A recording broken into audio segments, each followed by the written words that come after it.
నమస్తే. శ్రీ గురుభ్యో నమ. శ్రీమాత్రే నమ. ఆదిత్యాయ చ సోమాయ మంగళాయ బుధాయ గురు శుక్ర శనిభ్యే రాహవే కేతవే నమ. ఇక రెండవ రాశి రెండవ పక్షంలో అంటే జనవరి 2025 రెండవ పక్షానికి గాను గ్రహస్థితి ఎలా ఉంది అంటే గ్రహాల యొక్క గమనం ఎలా ఉంది అంటే ముందుగా రాహు మీనంలో ఉన్నాడు, గురువు వక్రించి వృషభంలో ఉన్నాడు, కుజుడు వక్రించినటువంటి స్థితి మొదట 15 నుండి దాదాపు 20వ తారీఖు వరకు కర్కాటకంలో ఉండి 21 నుండి మనకి మిథునంలోకి కనిపిస్తాడు. ఇక తర్వాత కేతువు కన్యలో ఉంటాడు, బుధుడు మనకి ముఖ్యంగా ధనుసు రాశిలో కనిపిస్తాడు, రవి వచ్చేసరికి మకర రాశిలో ఉంటాడు. ఇక శుక్ర శనులు ఇద్దరిని కనుక చూస్తే ముందుగా కుంభరాశిలో ఉండి శుక్రుడు మాత్రం 28వ తారీఖు మళ్ళీ మార్పు చెందుతాడు మీనంలోకి. ఇది రెండవ పక్షం యొక్క గ్రహస్థితి. మరి ఇలా ఉన్నప్పుడు ఒక్కొక్క రాశి వారికి ఎలాంటి ఫలితం కనిపిస్తుంది? ఎందుకు అంటే మనకి కొన్ని యోగించే గ్రహాలు ఉంటాయి, కొన్ని యోగించని గ్రహాలు ఉంటాయి. గ్రహాల యొక్క స్థితి, యుతి, దృష్టి వీటన్నింటి మీద మన యొక్క గ్రహస్థితి ఉంటుంది. ఏ మాసానికైనా, ఏ పక్షానికైనా, వారానికైనా దినఫలాల వరకు చూసుకున్నప్పటికి కూడా ఏ రోజుకి ఆ రోజు మారుతూ ఉంటుంది, ఎప్పటికప్పుడు ఉంటుంది. అలా మారుతున్నప్పటికి కూడా మనం దినఫలాలు చూసుకునే వాళ్ళు ఉంటారు, వారఫలాలు ఇలా చూసుకుంటూ ఉంటాం. దీనికి కారణం ఏమిటి అంటే ఏదైనా సరే జరగబోయే పరిస్థితులలో వచ్చేటువంటి గ్రహాల మార్పు వల్ల మనకి ఏదైనా అనారోగ్యం, లేకపోతే ఆర్థిక ఇబ్బంది, లేక ఉద్యోగ చలనం ఇలాంటివి ఏవైనా ఉన్నప్పుడు దానికి తగు జాగ్రత్త తీసుకోవడం కోసం, లేదా కొన్నిసార్లు ఆ గ్రహాలని సంతృష్టిపరచడం కోసం మనం చేసేటువంటి గ్రహాల యొక్క పరిహారాలు ఇవి తెలుసుకుంటే గనక మనకు రాబోయే కష్టం నుండి కొంత తగ్గించుకోవడం, లాభం ఉంది అంటే దాని సద్వినియోగం ఎలా చేసుకోవాలి అనేటువంటి విషయాలు తెలుసుకోవడం కోసం మాత్రమే మనం ఎప్పుడూ కూడా ఈ గ్రహాల యొక్క ఫలితాలను అంటే మాస ఫలితాలు కానీ, వార ఫలితాలు కానీ, పక్ష ఫలితాలు కానీ, దిన ఫలితాలు కానీ తెలుసుకుంటూ ఉంటాం. అందులో భాగంగా మరి 2025 జనవరి మాసానికి మాస ఫలితాలు మనం ముందుగా రాశి వారీగా అంటే ఒక్కొక్క రాశి 12 రాశులకు ఫలితాలు తెలుసుకుందాం. తదుపరి రాశి మిథున రాశి. మిథున రాశి వారికి కనుక చూస్తే అనుకూలంగా ఉండేటువంటి గ్రహాలు చాలా తక్కువగా ఉన్నాయి. చాలా వరకు దోషమైతే ఏమీ ఉందని కాదు, కానీ ఇక్కడ గురుడు కొంత అనుకూలంగా ఉన్నాడని చెప్పచ్చు. అష్టమాధిపతి వీళ్ళిద్దరూ కూడా జన్మ రీత్యా ఉన్నటువంటి కుజుడి వల్ల కొద్దిగా దోషాలు అయితే ఉంటాయి.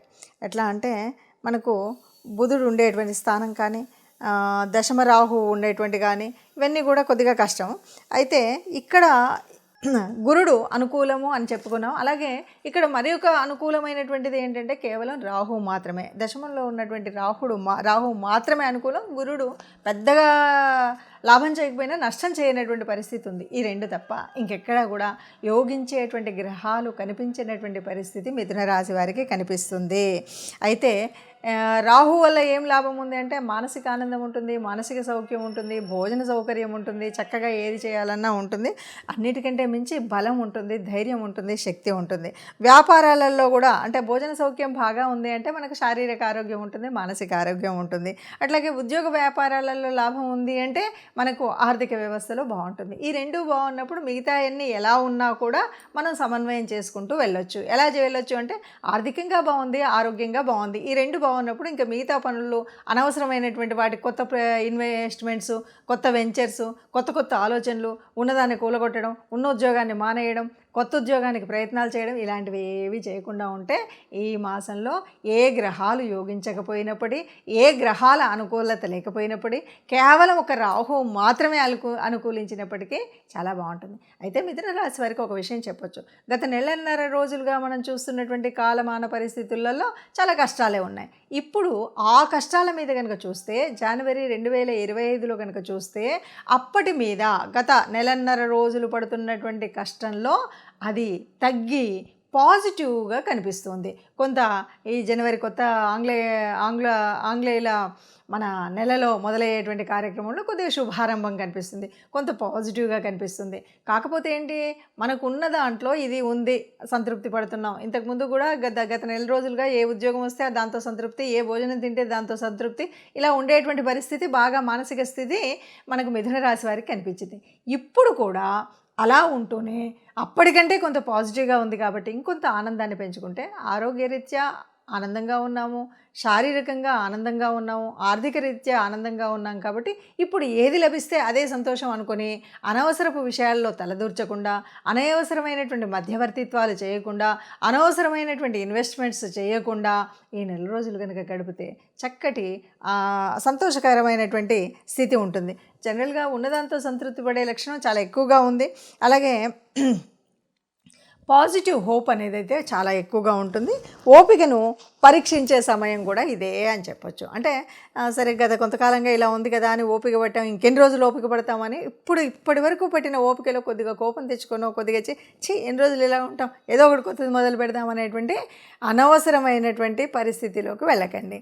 ఇప్పుడు కూడా అదే కంటిన్యూటీ అయితే ఈ ముందు కంటే కొంత పాజిటివ్గా ఉన్నటువంటి ఈ స్థితిలో చాలా మనకు అనుకూలమైనటువంటి పరిస్థితి ముందు రాబోతుంది. కాబట్టి దానికి పునాదిగా నాందిగా ఇప్పుడు ఉన్నటువంటి ఈ నెల పనిచేస్తుంది. కాబట్టి కొద్దిగా ఓపిక శ్రద్ధలతో కనుకుంటే ఆర్థికంగా బాగుంది, ఆరోగ్యపరంగా బాగుంది. కొత్త పనుల జోలికి వెళ్లకుండా, కొత్త విషయాల్లో జోలికి వెళ్లకుండా, కొత్త మనుషులతో పరిచయాలు పెంచుకోకుండా ఉన్న దాంట్లో ఉన్నది ఉన్నట్టుగా ఉంటే కనుక మంచి కాలం వస్తుంది అని చెప్పొచ్చు. ఇప్పటివరకు మనం చూసినటువంటి అంటే గ్రహాల యొక్క గమనము, వాటి వల్ల మనకు ఉన్నటువంటి యోగించే గ్రహాలు, యోగించని గ్రహాల మూలంగా మనకు వచ్చేటువంటి కష్టాలు, నష్టాలు, ఇప్పటివరకు కొన్ని రాసులకు అర్ధాష్టమ శనిలో ఉన్నారు, కొన్ని రాసులు ఏళ్ళనాటి శనిలో ఉండి చివరి దశలో ఉన్నారు. ఇలాంటి పరిస్థితుల్లో మనము ఎలా ఏంటి అంటే కనుక ఆలోచించినట్టయితే మరి గ్రహాల యొక్క అనుకూలత ఉండాలి, ఇష్టదేవత యొక్క అనుగ్రహము ఉండాలి. అందుకోసం మనం చేయవలసినటువంటిది ఏమిటి అంటే ముఖ్యంగా ఇక్కడ శని యొక్క వక్రగతి, దీని మూలంగా వచ్చేటువంటి ఫలితాలు ఇవన్నీ మనం చూస్తున్నాం. కాబట్టి తప్పకుండా ఈ మాసంలో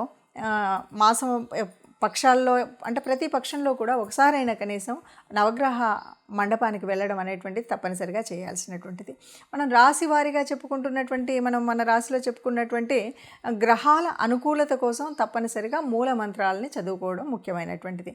అంతేకాదు మొదటిగా ఉన్నటువంటి ధనుర్మాస పరిస్థితి, దానివల్ల విష్ణు రూపాల్లో ఏ రూపాన్నైనా మనం ప్రార్థించడము, అలాగే శివాలయానికి వెళ్ళడం, ఈ రెండు తప్పనిసరిగా చేయాలి. ఇవేవి మనకు వీలు కాలేదు, ఎలా చేయాలి, ఏం చేయాలి, మరి నాకు గ్రహస్థితి మార్పు ఉండాలి, ఇదంతా నేను ఆనందంగా ఉండాలి, హాయిగా ఉండాలి, ఆరోగ్యంగా ఉండాలి అని యోచించేవాళ్ళు మనుషులకు. కాకపోతే గోశాలకు వెళ్ళడం, గోగ్రాసం ఇవ్వడం, ఇది మన వల్ల కాలేదు. మన ఇంట్లోనే మనం చేస్తున్న చోట, మనం ఉన్నటువంటి చోటనే ఉన్నటువంటి కార్మికులకు ఎవరైనా సరే అన్నం ఒకరోజు భోజనం పెట్టించడం కానీ, వారికి కావలసినటువంటి వస్తువుల్ని దానం చేయడం కానీ చేసినట్టయితే మనకున్నటువంటి గ్రహాల అననుకూలత పోయి అనుకూలత వచ్చేటువంటి పరిస్థితి ఉంటుంది.